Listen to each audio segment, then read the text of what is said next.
मंदिरावर प्रचंड निष्ठा असलेले लोक आणि ज्ञानेश्वरी वाचनाची आज्ञा पालन करणारे लोक या परिसरात आढळतात. आपण नित्य त्यांच्याकडून काहीतरी शिकावं अशी माणसं आपल्याला रोज रोज भेटत जातात. ज्ञानेश्वरीचं मोठं अनुष्ठान करणारी लोक अगदी सामान्य वेशात कुठंतरी बसलेली आपल्याला आढळून येतात. आपलं एवढं पाठांतर आहे, एवढं कंठस्थ आहे, याचा कोणताही आविर्भाव किंवा अहंकार त्यांच्यामध्ये लेश मात्र देखील नसतो. हे सगळं त्या ज्ञानोबारायांची आणि वैकुंठवासी बाबांची काय आहे कृपा आहे. सगळ्याच लोकांनी वेळोवेळी भेटून सांगितलं काही अडचण आली तर सांगा म्हणून. आणि मी बोललो त्याप्रमाणे सप्ताहापुरतच नाही, इतरही वेळेत कोणतीही सेवा सांगा. मी तर सांगितलं मागच्या वारीला सेवेकरिता भांडण होण्याची वेळ आली. कशाकरिता? सेवेकरिता. म्हणजे कसं भांडण? आम्ही नाही भांडलो येता की नाही सेवेला म्हणून आणि ते येत नव्हते असं नाही.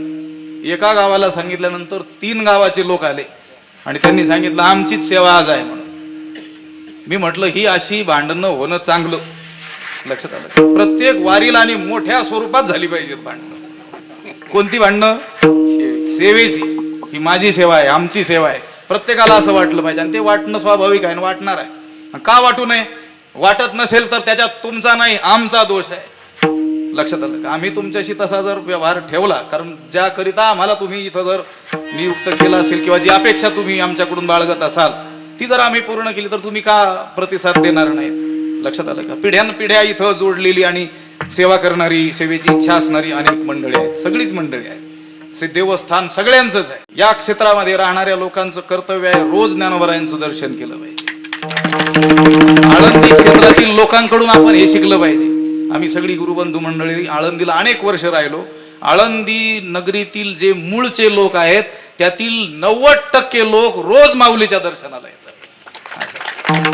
क्षेत्राचा महिमा उगीच वाढत नसतो.